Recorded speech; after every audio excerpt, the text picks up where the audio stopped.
বিসমিল্লাহির রহমানির রহিম। আজকে আপনাদের সাথে এমন একটা ফেসের পরিচিত করে দেব। আসলে অনেক কষ্ট করে সারা দিন ভর পরিশ্রম করে কাঠ কেটে তার সংসার চালায় দুই মুঠো ভাত খাওয়ার জন্য। আজকে তার থেকে আমরা তার জীবনীটা শুনবো, আসলে কিভাবে সে তার জীবন অতিবাহিত করছে। আসসালামু আলাইকুম ভাই।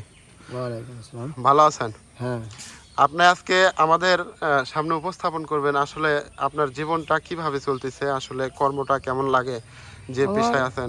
আমার জীবন সারাদিন কাঠ কাটি, সন্ধ্যের সময় 2 খ্যাপ 1 খ্যাপ করে নেশার পর হয়তো তার পারিশ্রমিক দেয় 700-800 টাকা দেয়।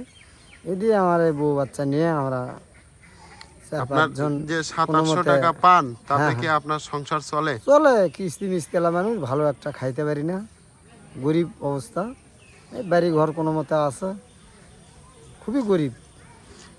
তারপর হচ্ছে আপনার আরেকটা প্রশ্ন ছিল যে আপনি যখন কাজ করেন আসলে জীবনের নিরাপত্তা বা ঝুঁকিটা কি রকম থাকে? নিরাপত্তা আমি পেটের জন্য জীবনের মায়া করি না। আমি গাছের ডাল ঝরি, হয়তো আকাশমণি গাছ উঁচু, এই গাছ ডাল এমনিতে পা দিলে খসে যায়, কিন্তু আমার বাল বাচ্চাকে বলছি আমার জীবনের দাম নাই। আল্লাহ যদি বেঁচে রাখে বেঁচতে পারবো, না হলে হয়তো একবারই শেষ। আল্লাহর কাছে কইছি পেটের জন্য জীবনের কোনো মায়া নেই। যে ডালে ভর ছবি সেই ডালে পাড়া দিলাম, ভর সরলা সেদিনে না আমি দুনিয়ার মুখ দেখা শেষ। পেটের জন্য জীবনের মায়া নেই। তাহলে আপনার জিন্দগিতে বহু কষ্ট করলেন। হ্যাঁ, আমি 20 বছর থেকে আমি গাছ কাটি, আমি খুবই কষ্ট করি। হাত পাও কাটে কুটে যায়, ঠ্যাং কেটে যায়, অনেক কিছু হয় ঘটনা, তাও দেয় খায়। অনেক কষ্টর জীবন।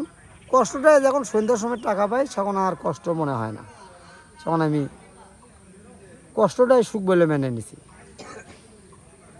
তাহলে আপনি একটা উপদেশ দিবেন, যে কোনো কর্মই আসলে আহ, বাস্তবতায় যে কর্মটাই করুক মানুষ, আসলে সব কর্মকেই সম্মান করা উচিত। হ্যাঁ, আমি এই কষ্ট করে আমার অতিবাহিত জীবন চলে যাচ্ছে। এখন আগের মতো আর এখন শরীর ভালো নাই, গাছে চললে গা কাঁপে, তা কষ্ট করে করা নাকবে। এখন আমার 2 টাকা কে দেবে? এখন আপনার ছেলে কয়জন? এক ছেলে এক মেয়ে। আহ, ওই মা আছে, বুড়ো মাও, এই কোমর হেলে গেছে। মনে করেন বয়স তো মনে করেন 70-75। আচ্ছা, এই মনে করেন হয়তো 10-15 কেজি ওজন, বেশি হবে না। ওই যে মনে করেন বাঁকা হয়ে গেছে বুড়ো মাও। কী করবেন, মা তো কোথাও ফেলে দেওয়া যাবে না। মার তো বাপ মাও সবাই মারা গেছে, মা কোথাও দাঁড়ানোর জায়গা নেই। আমরা 2টি ভাই, মা দেখি আল্লাহ রহমত ভালোভাবে আল্লাহ চালাবি, মার দয়া আল্লাহ রহমত করে। বাবা মারা গেছে। তাহলে আপনি আর একটা বিষয় আমি আর একটা প্রশ্ন করব। হ্যাঁ, বলেন। আপনার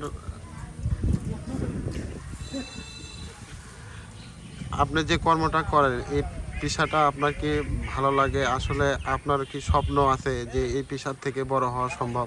আমি আগে খুব কষ্ট করে 1 মুঠ ভাত জোগাচ্ছি, এখন একটু আদি করে 2-4 মণ ধান টান পাই। এর জন্য যাই হোক কোনো মতে আল্লাহ দিন, আপনার ভবিষ্যৎ কষ্ট হলেও তাও ভালোভাবে আল্লাহ দিন। ভবিষ্যৎ স্বপ্নটা কি, যে আপনি আসলে এই স্বপ্ন, পেশাটা আমার করে? স্বপ্ন, আমি মানুষ কয় কষ্ট করলে কেষ্ট মেলে, তো এক মুঠো অন্য আল্লাহ জোটাচ্ছে, রে আল্লাহর কাছে শুক্রিয়া।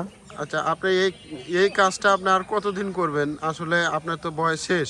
হ্যাঁ, আমার বয়স শেষই প্রায়। এই কর্মটা আর কতদিন ধরে থাকবেন? বা 50, আপনার স্বপ্ন কি তাতে পূরণ হবে? 50, 53, 54 বছরের মতো বয়স।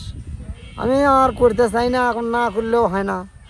এখন আমার তো 2 টাকা কেউ দিবে না, কষ্ট না করলে 2 টাকা কোথায় পাবো?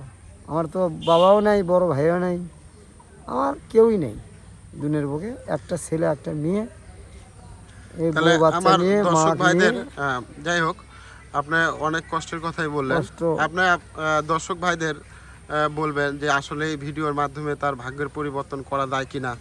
হ্যাঁ, আপনাদের আপনারা দেখেন। হ্যাঁ, আমার কোনো সদ্গতি হয় নাকি। আপনারা এই ভিডিওটা অবশ্যই সবাই লাইক কমেন্ট শেয়ার করবেন, যাতে একজন দিনমজুরের জীবন পরিবর্তন নিয়ে এসে তিনি তো তার 50টা বছর জীবন জিন্দিগিতে কাটায় দিল কষ্ট একটা করে আশায়। শেষ। অনেক কষ্ট করে সে কিন্তু তার সংসার চালাচ্ছে এবং বাল বাচ্চা নিয়ে এখনো কোনো মতে আল্লাহর রহমত। সংসার চালাচ্ছে। আসলে তার একটা স্বপ্ন আছে, সে স্বপ্ন আমি এখনো বড় পূরণ হই। হয় নাই। তো তার বড় আর কোথায় দেখা হবো, আস্তে আস্তে কর্ম করে খেতে খেতে আমার জীবনটাই শেষ হয়ে যাচ্ছে। আপনারা সবাই এই ভিডিওটা শেয়ারের মাধ্যমে তার যাতে জীবনটা পরিবর্তন হয় সেই একটা সুযোগ করে দেবেন। ইনশাল্লাহ আপনাদের কাছে এই একটা আশা। আর এই চ্যানেলে আমি যে টাকা আসবে তার ভিডিও থেকে আমি 1 টাকাও গ্রহণ করব না, তাকে আমি দান করার চেষ্টা করব। অবশ্যই আপনারা এই ভিডিওটা আপনারা দয়া করে বেশি বেশি দেখেন। শেয়ার করবেন। মা করলে আল্লাহ মায়া করে। তাহলে আপনি বলেন যে আসলে বলে দেন, অডিয়েন্সদের বলে দেন আসলে তারা কি করবে। এখন কারো দয়া হতেও পারে, নাও হতে পারে, এটা ভাগ্য। হ্যাঁ। ভাগ্যে আমার যা আছে, কষ্টর জীবন, কষ্ট ছাড়া, কষ্টটাই সুখ বলে মেনে নেয় অনেক দিয়ে। ঠিক আছে, মানুষ অবশ্যই। কয় যতই জানি তাও একজন মানি, বড় হলে তো বাবা মা থাকতে, বাপ থাকতে বললো মানে এইদিকে যাস না ওইদিকে যাস না, কিন্তু এ কর মতো কেউ নেই। ঠিক আছে, ধন্যবাদ আপনাকে, ধন্যবাদ, অসংখ্য ধন্যবাদ। অবশ্যই ভাইয়েরা লাইক শেয়ার কমেন্ট করবেন।